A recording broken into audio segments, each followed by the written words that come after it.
We look at the dog behavior, which we know there's 23 videos of the defendant and McCollister having sex with dogs. A nurse on trial for horrific allegations of sexual abuse involving her ex-reality star boyfriend and a little girl. But do the claims of sexual abuse have actual evidence? Baby, I really want to watch you lick. This was not in my presentation, but since he brought it up, this is all fantasy make-believe, morally depraved, but not criminal. Who wants to think that any human being is capable of doing those things to a child? We're going through the trial of Erica Grove. I'm Angenette Levy, and this is Crime Fix.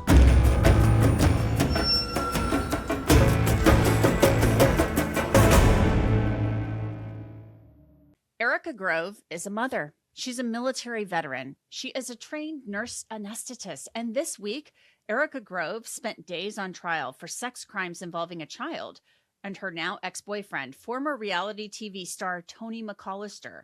Now, I've been telling you about this case for nearly a year now. Back in December of 2025, detectives went to Grove's home in Warren County, Ohio, armed with a search warrant. The detectives went looking for child sex abuse material, and Tony McCollister was the prime suspect, but Erica Grove was also detained. Sounds good. Hey, Vince.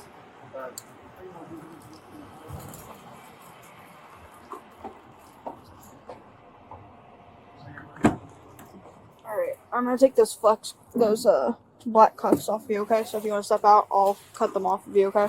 Okay. So just turn around and face the car. Knife.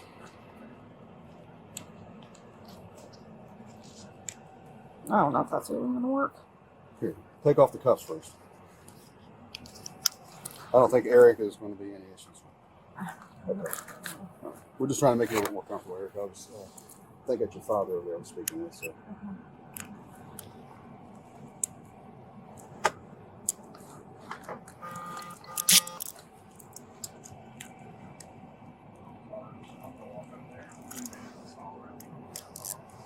Will you just kind of hang out with that gentleman there? We're waiting on someone to escort them and use the bathroom. Is your knife sharp enough to cut those? You don't have a Gerber, do you? Fast forward to January 2026. Erica Grove became a suspect and then a defendant. She was taken into custody and charged with a long list of felonies, including rape, corrupting another with drugs, child endangering, gross sexual imposition, and misdemeanor counts of sexual conduct with an animal. Erica Grove pleaded not guilty to all of the charges, and she opted for a bench trial, meaning a judge would decide her fate, not a jury. On the first day of her trial, Erica Grove decided to plead guilty to some of the charges. Any questions about your constitutional rights? No, Your Honor. All right. What is your plea to counts 21, 22, 23, and 24, sexual conduct with an animal? Guilty, Your Honor.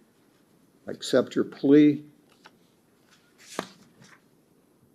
Find this to be a knowing and voluntary waiver of constitutional rights. Enter a plea of guilty. We'll reset the matter for disposition at a later date. Also order a pre-sentence investigation. So she pleaded guilty, admitted to having sex with the dogs. Then it was time for the trial on the remaining charges related to the child and allegations of sex crimes to begin. It is a mother's duty. It is a mother's obligation to ensure and protect their young child, especially a young child from 3 to 5 years old. And that's what they know. It's their mother, the home that they go to every day, where they lie their head, where they go to sleep.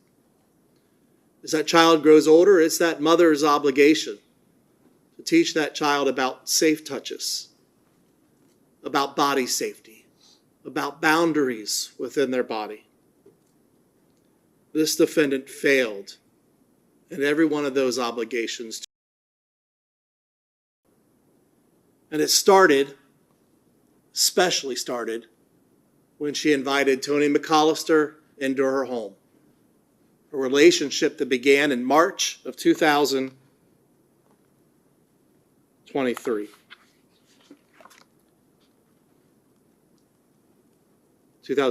March 2023. The defendant invited, ultimately, Tony McCollister into her home. She and Tony McCollister joined up together and got a home themselves on Lavender Way. The defendant knew fully well who Tony McCollister was when she started that relationship. You're going to see that she was aware of his behaviors, that she was interested in them from a sexual standpoint, that she encouraged them. Their relationship was tumultuous from the very beginning. It involved coming and going as far as arguments over and over again. But it was also very clear that about 9 months, or over that first 9 months of their relationship, when Tony McCollister thought that they were having, at least in the beginning, a monogamous relationship, although talking about behaviors that they would involve other people in. The defendant betrayed that trust and engaged in multiple affairs, causing a rift between the two of them that ultimately resulted in the very dangerous and criminal behaviors that this defendant engaged in. Up next was the defense. Your Honor, I will be the first to admit that the text messages in this case are morally depraved. Thankfully, we know that the text messages are false. We know they didn't happen. And this is what you're going to hear in this case. This is, every time you see gray, Your Honor, on these text messages, and this is part of the reciprocal discovery, we've agreed to the authenticity of these. That's from Tony McCollister. And when you see blue, it's Erica. We see early on, when neither one of these two know that they're going to ever be in court one day, he's telling her to lie, to go with the fantasy in text message. He says he wants her to make fake things up that she's done. Lying is required. He's telling her this back in 2024, 2 years ago, almost to the day. So he's telling her to, and I just pulled out a couple examples, but this is a common thread through 8,200 pages of text messages between these two. McCollister is telling her, tell me things that are absurd, horrific, his fantasies, but lie about it. Tell me things that you do, even if they're fake. The theme of the defense throughout this trial was very simple. The conduct and messages between Tony McCollister and Erica Grove was depraved, disgusting. But the text, the defense claims, were fake, a fantasy. And remember, the defense is playing to a jury of one, Judge Robert Peeler, not a jury of 12 men and women. Erica Grove's defense attorney, Charlie Rickers, painted Tony McCollister as a manipulative, abusive monster who actually beat Erica Grove. Again, he said the thousands and thousands of text messages are fake. And I tell you this because I have a suspicion that they're going to try to act as if this isn't really the heart of the case. But they're going to, it does matter, this manipulative coercion and these fake texts. So here's another one where she steps out of role in the fantasy accidentally. He's saying, you triggered me when you said that I needed a nap. Calls her for saying, hey, you need a nap. You triggered me. Can I schedule you daddy time soon? He gets mad at her this one time. He wants her to videotape. He sets it up. He does all these talks. He gets on these weird chat forums and finds an older man who's in his late 50s. And he wants them to do all this taping and sends Erica over there for a second time, actually. And they don't videotape anything or take any pictures. Erica actually told this gentleman, hey, I don't like doing this. This is for this guy McCollister who's talking. And he said, well, then we don't have to do anything. Nice gentleman. And they don't. And he's mad. McCollister is furious. He doesn't know what I just told you, but he knows that no photographs or videos were taken.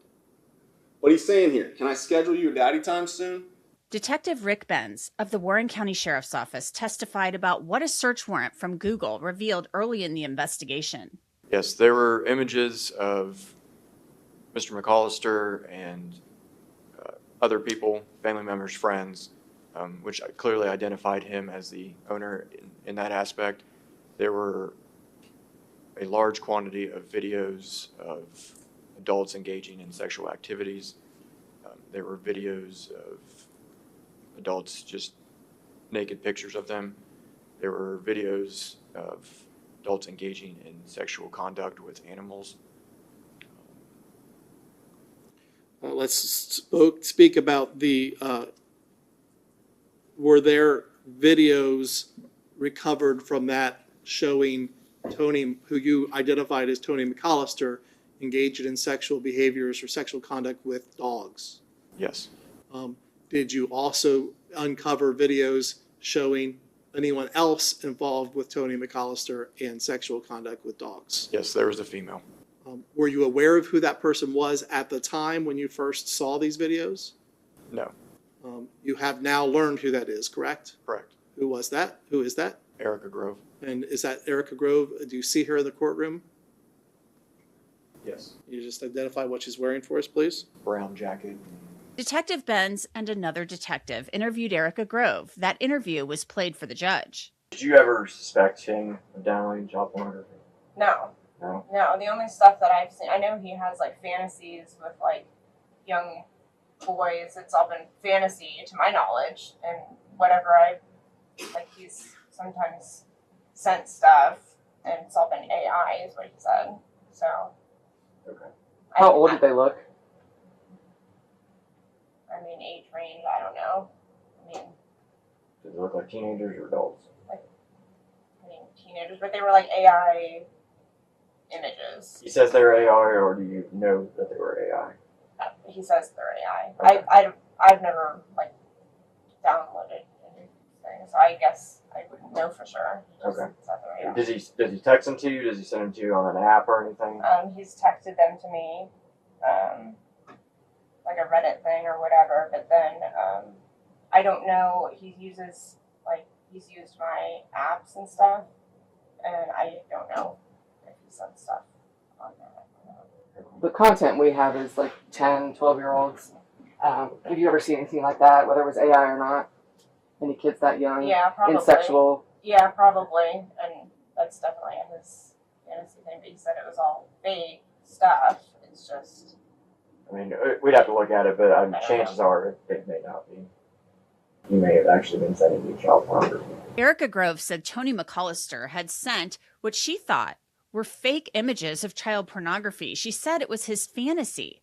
A detective then took the stand and read text messages between Erica Grove and Tony McCollister in which they appeared to discuss giving the girl the drug MDMA or Molly. Drink it all, LOL. And she says, smart. Tony says, more Molly.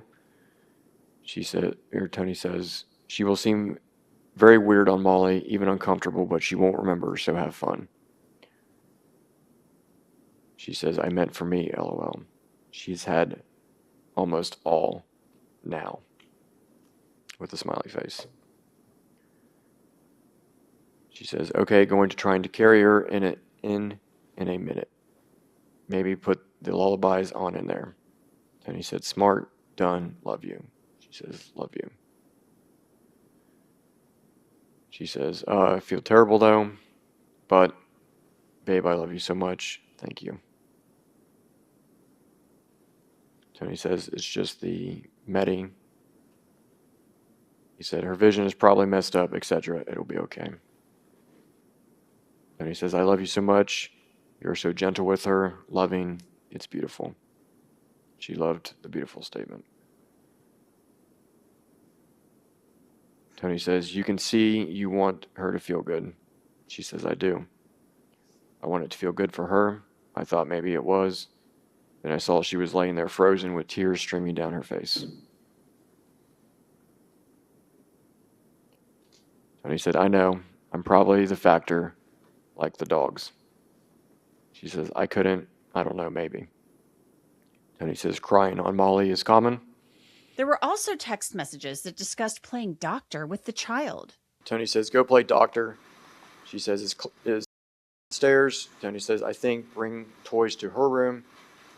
She says, she loved the statement, bring about the toys. She says, I still have 2 doctors, her boo-boos. Tony says, you're going to put the thermometer in different holes. She says, let me see what I can find. Tony says, good girl, flashlights, vibrating toothbrush, magic wand. images you can show her for ideas. She says, we're setting up a hospital bed. Coming in to find a flashlight. And he says, can I hide in the closet? Hide in closet? She says, yes. Tony says, can it close?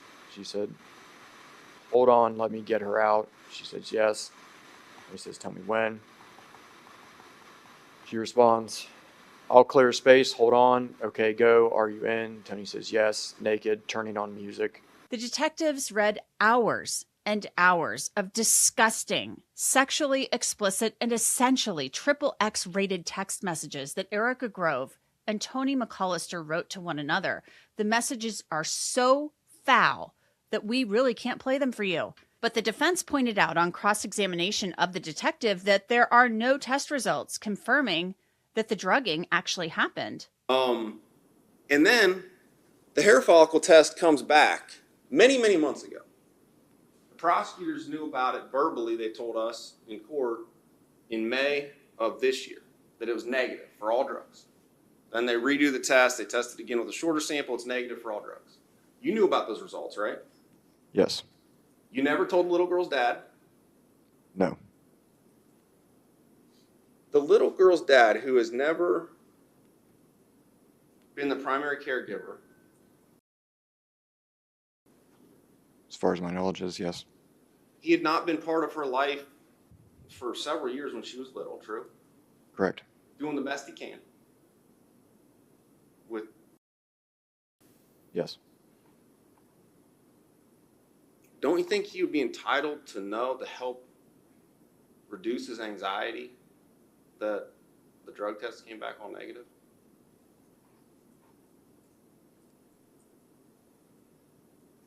It's a question. He can think about it. Oh, sorry. I just didn't know if.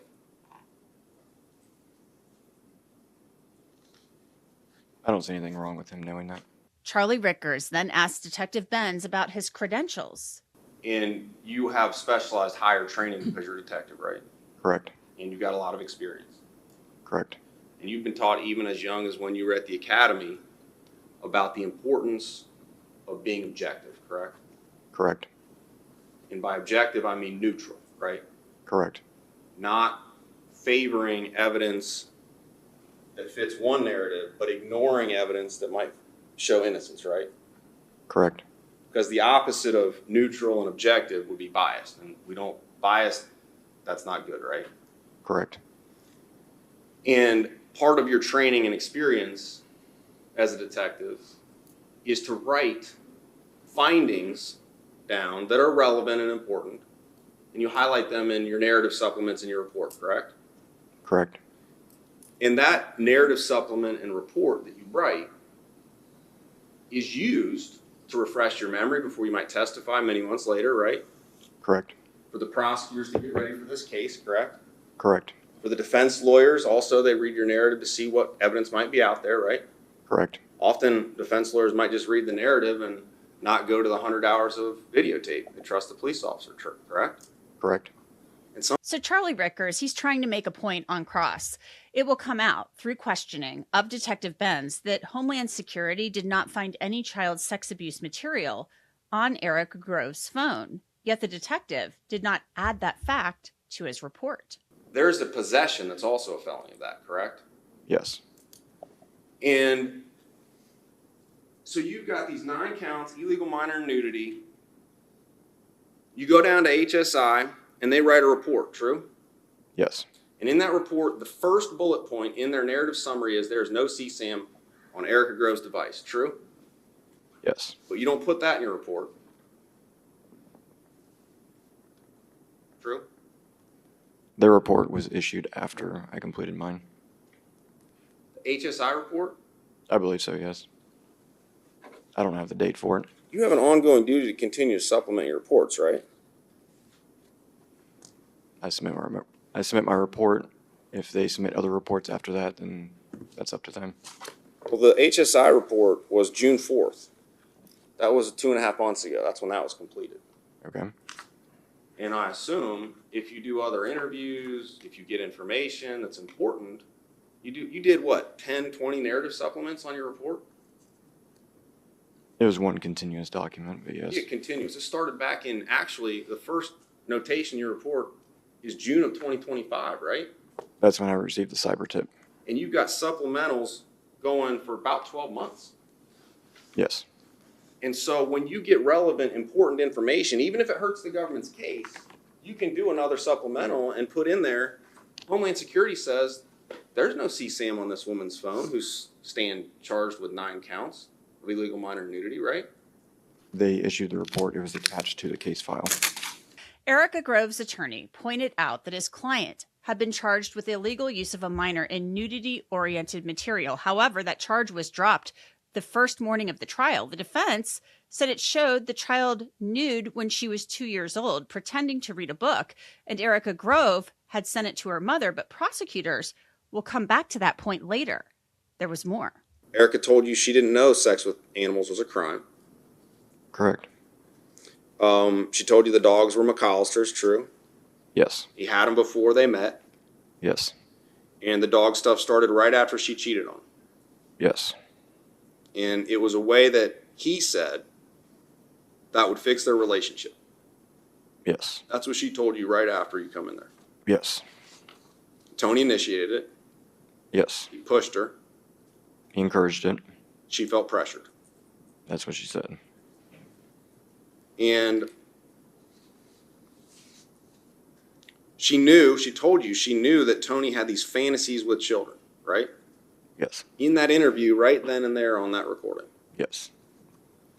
And she asked you if she would let get interviewed at the Child Advocacy Center, true? Yes, we asked her that. And she agreed. Yes. Charlie Rickers repeatedly asked questions on cross-examination about the fantasy that he claims McCollister and Grove engaged in via text. We saw a bunch of text yesterday. We saw text messages where Erica clearly tells McCollister that she'll do the fantasy but not the reality, right? That was stated, yes. And it's stated in multiple different points throughout these text messages, true? Yes. That it's fun to talk about without any pressure to actually do it, right? Correct. And you saw repeatedly in these text messages that McCollister would get very angry when Erica would get out of role, like say something that was based in reality rather than this fantasy, right? Correct. And the anger included expletives, threats to her in text, right? Correct. And he tells her what he wants from her. That being, he wants her to assign different roles for herself and himself, right? That's one of the many things, yes. Yeah, he wants to be the child and she's the mommy, right? Correct. Then it was time for redirect by the prosecution. Allegations as it relates with regard to Mr. McCollister, do they charge him as a principal or a complicitor to the vast majority of those behaviors? The majority of complicitor.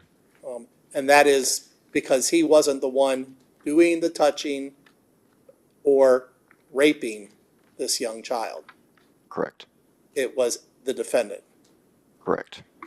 Detective Benz said on redirect he didn't know about the text messages between Erica Grove and Tony McCollister until McCollister told him about them after his arrest. It does not appear that way. There was conversation about the child sexual abuse material that the defendant was originally charged with in this particular case with defense counsel that have now been dismissed. You were not privy to information about where those images were transferred at the time of the indictment. Is that correct? That is Outside the scope objection. Basis? Outside the scope of direct. Overruled. You learned that the transfer, which is what the defendant was charged with, of those images that she was indicted for, happened outside the state of Ohio, Correct. and thus the dismissal that occurred. Correct. We can't prosecute someone in the state of Ohio for something that happened in another state. Is that true? Correct. And she was not indicted for the possession. She was indicted for the transfer of those videos, of those images, those pictures. Is that correct? Correct. Did you see or observe any evidence that the conversations that we shared yesterday of this defendant engaging in sexual contact and conduct and acknowledging sexual contact and sexual conduct was anything but real? I have no reason to believe that what was stated in these messages did not actually happen. Thank you. And there was more testimony from a forensic interviewer who interviewed the child about things she would do with Erica Grove in the bathtub, including drawings with markers on body parts. The state was expected to call Tony McCollister to testify, but that didn't happen. After prosecutors rested their case, the defense made the usual Rule 29 motion for acquittal, claiming that the state didn't prove its case. And Judge Robert Peeler even questioned some of the evidence. What I ask you is what you had other than these text messages, because I am extremely skeptical that the state has proven the truth of the text messages. Again, you heard from young about what she does with her mother and drawing back. You've seen the images that make those text messages true. I mean, the text messages talk about them drawing on each other. You've seen images. You keep referring to the text messages. Yeah, but Judge, the text messages go along with the physical evidence. I mean, a picture is part of those text messages. It's within the text message chain. It was a different marker. The reason I ask about that, I was wondering if a 5-year-old could actually draw that picture at the time. So I'll give the state the benefit of the doubt that that's a possibility. But again, you're saying that even if I find the text messages basically are part of this, I'll leave out the adjectives, but this game, whatever it is, this fantasy, that I should rely on those to give some weight to those. The text messages, I actually believe that the stuff you've seen, the images, you can't take the images away. Those are clearly images. They corroborate that the stuff that they say in the text message is not fake, that it's reliable. What evidence do you have the child, other than you made a point about the photo appeared to be similar to one she drew at the CAC. What evidence that you have that the child switched to a marker and drew the drawings on her mom? The child testified to that in her CAC interview, that she uses a different marker that is harder to take to scrub off. Okay.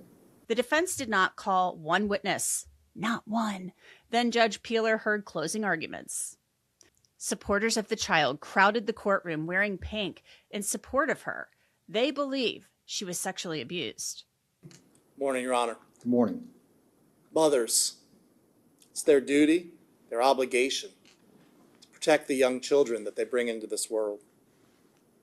It's their duty to raise them, to know the difference between right and wrong, to teach these young, innocent minds how to protect themselves, how to know when people are doing wrong things to them. When it comes to sexual behaviors, to teach them good and bad touches, body boundaries. This defendant failed miserably in all of those duties and obligations,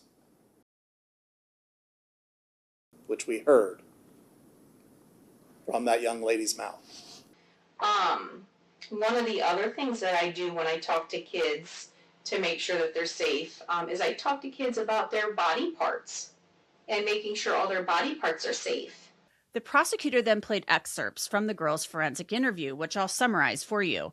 When asked by the interviewer whether anyone had ever talked to her about parts of the body that are private, that no one should ever touch, the child said no. Now, having seen graphic, detailed conversations between this defendant and Tony McCollister, we know why We know why she wasn't teaching these things to this young 5-year-old girl. It was so that she could be groomed, so that she could be used, so that she could be explored as her and her boyfriend Tony McCollister's sexual toy. To engage in the specifically disclosed acts we're going to play here in a second happened to her, those specific acts of gross sexual imposition, and the covert rapes through the use of drugs, the guise of doctor play, and while this young child was sleeping. The prosecutor then played another clip where the forensic interviewer asked the child about artwork and whether anyone had ever drawn on her body. The little girl said that Erica Grove had drawn on her body with markers in the bathtub. The girl said that she colored with marker on Erica Grove on many body parts. Your Honor, the state has presented to you an overwhelming amount of evidence. Those disclosures, images, confessions of each of the charged acts of the indictment against this defendant. And before I get into each specific count, which I'm going to do next, I think it's really important to point out to the court what the evidence has shown about a timeline that was taking place. It's very instructive to the counts. It's very instructive to the believability of these conversations. We know that defendant and McCollister met in March of 2023. Their conversations at that point quickly and very graphically turned to their sexual preferences, their sexual desires, her willingness to explore. In late 2023, early 2024, Mr. McCollister discovers the defendant was cheating on him with multiple men. And so what was a monogamous relationship with conversations about things they wanted and they desired turned into no longer that monogamous relationship. McCollister insisting that they are going to bring to reality both his and the defendant's sexual wants. Multiple partners, gangbangs, dogs, and the sex with littles, children.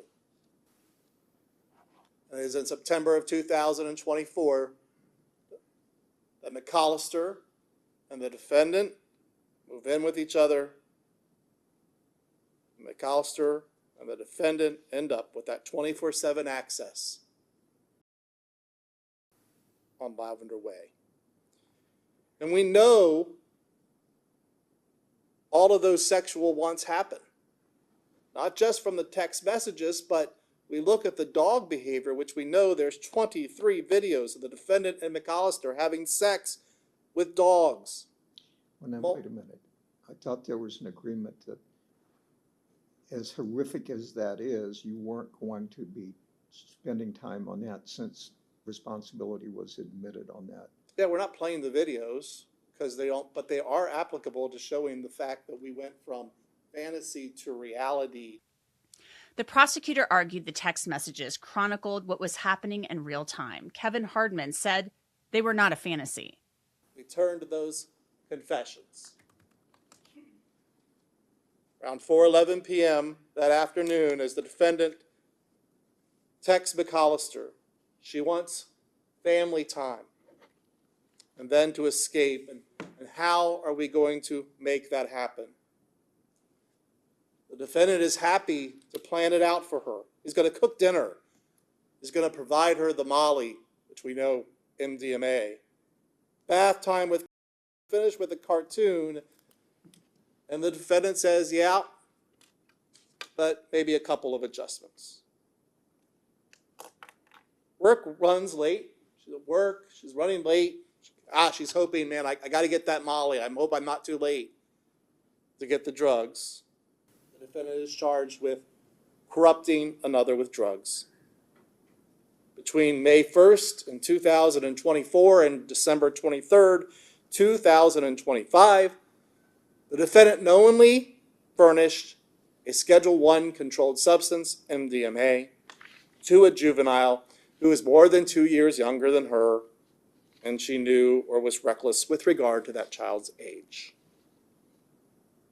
The text messages, the confessions have been exhaustive